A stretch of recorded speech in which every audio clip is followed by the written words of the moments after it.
Joining me right now is Tennessee Senator, Senate Foreign Relations Committee, Appropriations Committee, and Banking Committee member Bill Hagerty. Senator, it's good to have you. Thanks very much for being here. What are you expecting this morning from this hearing?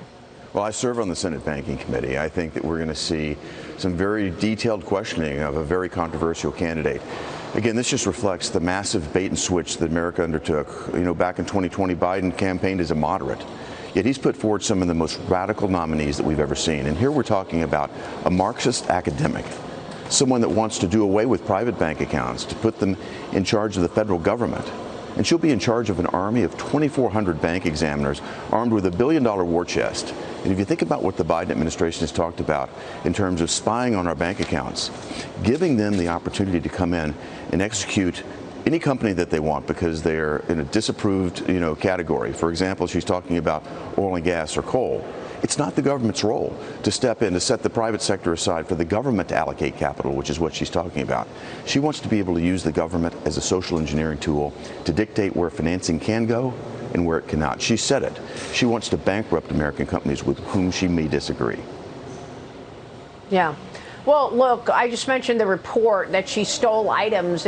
She stole apparently $200 worth of items years ago. That's coming up now ahead of her nomination process. So I want to make sure that I correct. It's not tens of thousands. But she wants to nationalize banks. So tell me about that. She doesn't want people to have their own private banking account. She wants the Federal Reserve to be running our bank accounts? That's what she says. She wants the Federal Reserve to be in charge of this. She wants the government to basically be in charge of all banking assets. That way they can spy much more easily on every American. You know, they put forward their proposal, whether it's $600 or $10,000 that moves to the bank account. They want access to this. They want the IRS to have access, and they're talking about massively expanding the IRS. So she wants to control the bank accounts. The IRS is going to grow tremendously. The snooping on America is going to be severe.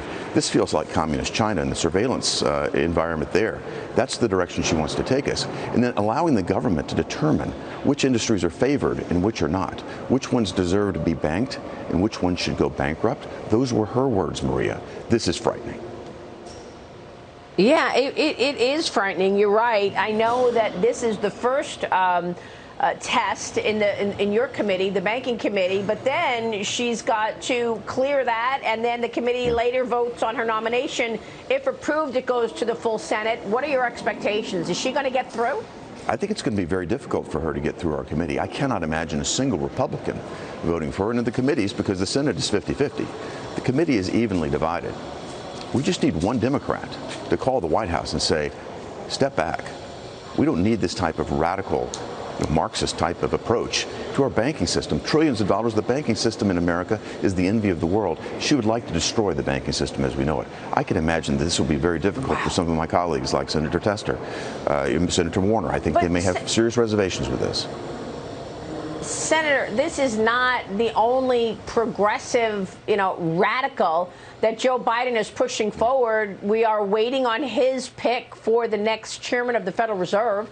The president said he's going to let us know within 24 hours. We know that there's a horse race underway between Jay Powell or Fed Governor Lyle Brainard. Senator, who are you expecting the president to choose, and what would be the impact? What's the difference here, in your view? Well, Maria, I've been very reluctant to comment on nominations before they're even put forward, but I'll say this. We're in the middle of a series of crises, whether it's the inflation crisis that the Biden administration has set off, the energy crisis that they've precipitated. We've got national security crises at our southern border in Afghanistan. You've got Russia piling up on the Ukrainian border, and China is moving everywhere around the world, again, against our interest. The last thing we need is another destabilizing nominee put in place, particularly over our central banking system. Well, this is a really good point that you make. All this as your colleagues on the Democrat side are pushing through their spending agenda. Look, in the House, Nancy Pelosi wants a vote on this massive, now $5 trillion package, according to the Committee for a Responsible Budget.